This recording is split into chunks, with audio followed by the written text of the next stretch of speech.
Amanda right here. Thanks for tuning back into the channel. Today's gonna be round 2 of finishing up the Cadillac. We just gotta do the front end pulleys, we gotta do the top end, new valve springs, we're gonna redo all the trunnions, everything like that. I'm gonna go ahead and show you guys everything as we go, so stay tuned for that first start. Alright guys, so I'm just gonna show you, this is how I learned how to do the trunnion on the rocker arm. So you can see these are the old ones. We're going to be taking those ones out and putting new ones in. This is the tool that you use. It's just a little gadget. It's magnetic, so it's pretty cool. It sits right on your vise, no issues. So first step is going to be pushing this out. And to push that out, there's another little handy dandy tool. You can see it's been used quite often. Unfortunately, we don't have our vise. We had to go out and buy a bigger vise because we don't have a press. So this vise is not attached to anything, so it probably would be a lot easier if it were attached to the counter or whatever. So you might make sure that there's a groove on that. So just make sure that the grooves match. When you go, it's gonna pop at one point. There's the pop. So once it pops, you loosen it back up and you pull it out. So you got one bearing here, you got this, and then the other bearing kind of falls out the bottom, and then your tool. So now this is empty. So now it's empty, and now we have to fill it back up with the new bearings and the new trunnion. So first one is a bearing, which comes in this little roll. Now these, it's very important that you have, there's letters on one side, and you want to make sure that the letters are always facing out. Letters are always on that side. So the easiest way to do that, from what I found, is to line it up as best as you can. And then there's these washers that we have here that fit. That way you're not damaging the outside. So this is what it should look like. You got the tool here, the rockers here, you got the bearing squeezed right in there, and then the washer on the outside to protect it so it doesn't get damaged. I need 2 hands for this, so hold on. So you want to go right where it's flush, so you can't see the bearing anymore. That just means it's pushed all the way in. So now we're going to loosen it. So half of it is in. Now we have to do the other half, which is going to be a little tricky sometimes. Grab a new one of these, new little trunnion, and a new bearing again. And this is how I was taught. Maybe there's different ways of doing it. You're going to push this side on, making sure it's even. You don't need this.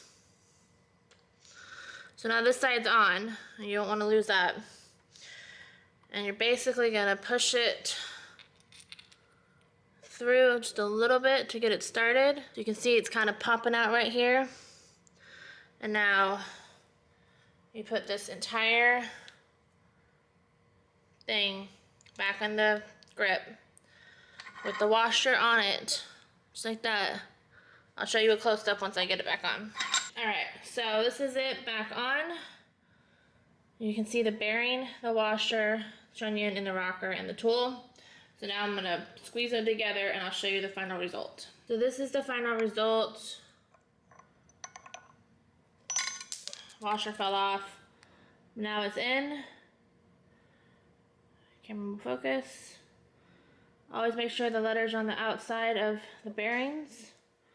And then all we have to do is put on the C-clamps, snap ring things, which we don't have a tool for, so we have to pick that up still. But that one's done. Add it to the done pile, and we got many more to go. Alright guys, so now I'm going to show you how to put the snap rings on the rockers on the sides. You have to get this little tool. We didn't have one of these, so I just went to Advance and picked one up. You have to have the grip strength of a gorilla, I feel like, to do all of this, but I could be wrong. So you can see the little spot where it goes on here, right on the trunion. So we're gonna go ahead and You want to make sure it's all the way on. You might hear it click. That just shows that it's all the way on. So that one's done. And I'll do the other side. So this is not my favorite part, but it's all the parts that need to get done. So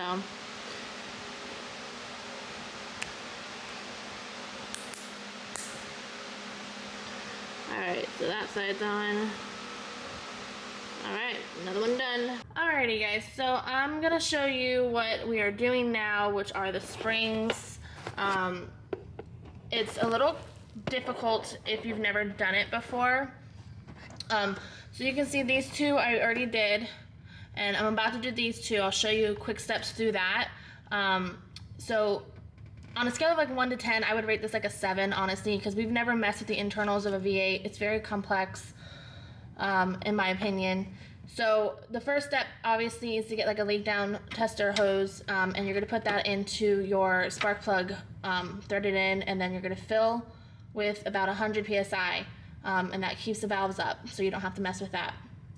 The next step is gonna be using a couple tools that we didn't have, and if you don't have the tools, you can either find somebody who does and borrow them if they're a good person, or you can buy them and have them for future uses. But I'm just gonna go ahead and go through all the steps, and I'll show you them as I go along. So let's go. All right, so we're about to fill the cylinder with 100 PSI. We just hooked it up. He's gonna do it on the valve over there.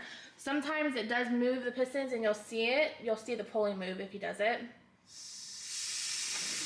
Yeah. So that just means that it's pushing air in there and that it's working, which is good. You'll hear that little hissing sound, which is good. You wanna try and keep it above 100 PSI. First step is gonna be putting on this tool, guys. This tool helps push the springs down. I don't know what it's actually called, but it's magic, I guess you could say. All right, so this is how the tool will sit once on the springs. And then, so you just tighten these two bolts. This one's really dark, sorry.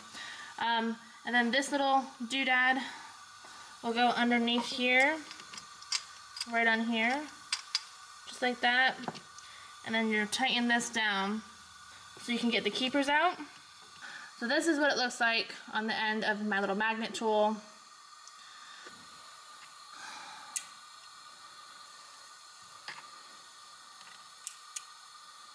Once you do that, guys, then you decompress the springs so you can get the springs out. Alright, so then you take that off. Now the springs can come right out. And springs are out. There's 1 and 2. Lots of oil. Try not to drip it everywhere. So next we're going to take off the valve seals down here. You're just going to grab some pliers, twist and pull. Now on this, I've had pretty good success on getting them out. Brad's Evo, he had a lot more difficult time getting them out. Alright, so these are going to be the bottom retainers that we put, and then you just basically set it all the way down, make sure it goes all the way down to the very bottom. Alright, next you're going to put the little valve seals on, which are these things. And you want that spring, that little spring at the top, to be facing up. Now you're going to push these down as far as you can go, and then we have to do a little tappy tap to get them all the way on with a little tool that they actually make for it. So, alright, so that's as far down as they go. This is the tool. You can see how much it's been used. We are borrowing this again from a friend because we did not have all the tools necessary for this. So, and the way that you can tell that it's done is by hearing the difference. You just want to tap. You hear that difference in the noise? That means it's all the way down. Next, we're putting the springs on. Now these, it doesn't matter, these are dual springs. It doesn't matter which way you put them on. Alright, and now next part, because to get the top retainers on, this side has to go down.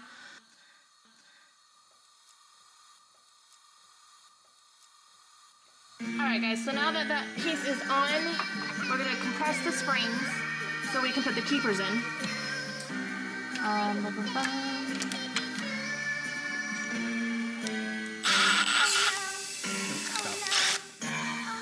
guys, so we're back at this point again. What you just saw is what happens if you let the compression get too low. I think it dropped to like 80 or 90, and you could hear the valve just dropping. And if that drops, then you have to pull the oil pan, pull the head. It's a pain in the butt. You don't want to have to do any of that. So make sure you always check your air compressor that is at least 100 at minimum. So we're gonna go ahead and go back to what we were doing. So we're compressing the springs.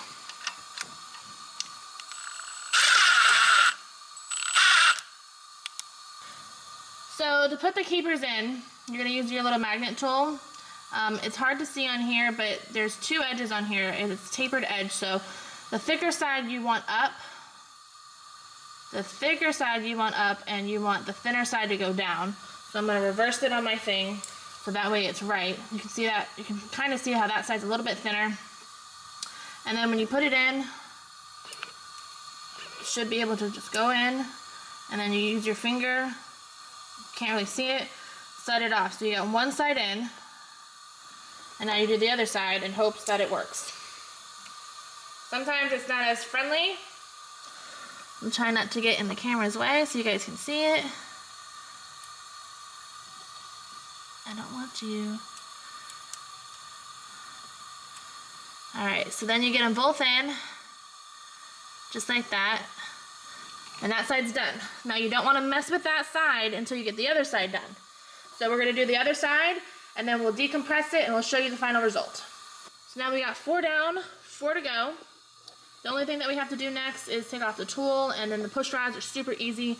Those literally just pull right out, and you replace them and push them right in. Super easy. So we're gonna go ahead and do the next 4, and we'll catch back up in just a minute. All right guys, so we've got all the springs done. Everything's in, all the keepers are in, all the valve, everything's in. It's great. So now we are gonna move on to push rods, which compared to the springs is stupid easy. So literally all you do is, these are the push rods here. You literally just grab them, pull them right out, and then you put the new one in. Just like that. Alrighty guys, we got all the rockers back in. We did have to look up how the orientation was, because you can see that some are slanted and some are straight. So you just alternate them. You really can't put them in the wrong way. Once you have them on, you'll be able to see it more. And then we also put in new plugs while we had that space open. Alright guys, so we've got the valve covers completely on. Top end stuff is done. Now we just need to focus on the pulleys.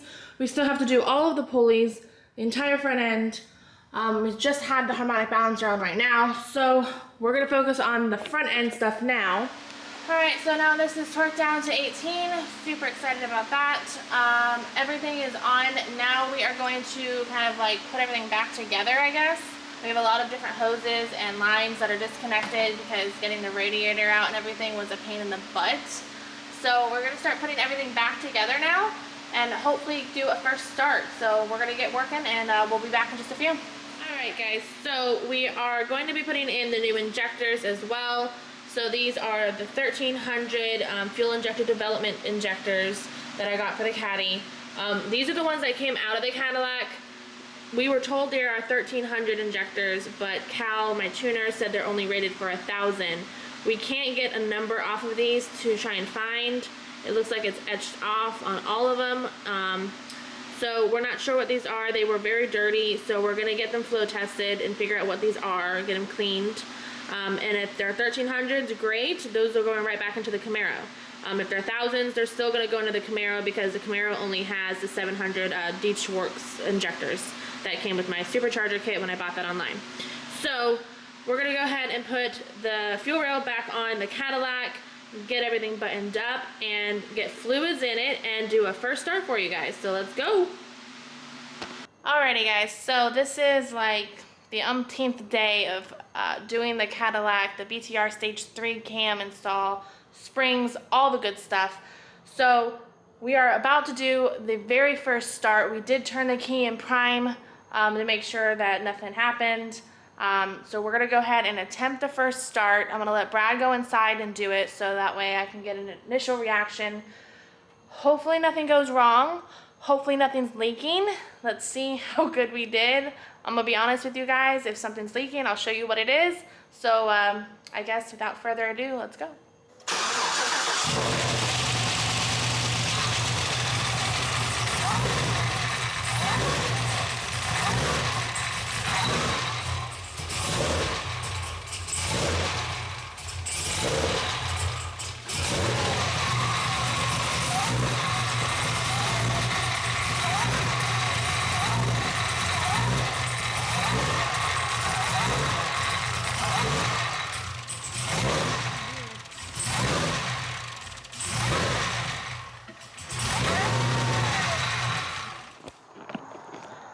Alright guys, so the Cadillac does start, no leaks, it does not idle, it idle surges a lot. So we are going to have to trailer it to Cal's because I don't think it's going to be driving. So I'm going to get a back view for you guys so you guys can hear her from behind.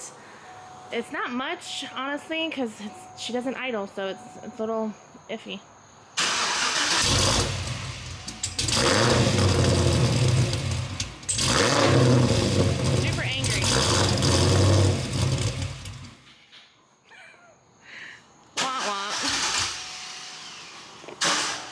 Hey.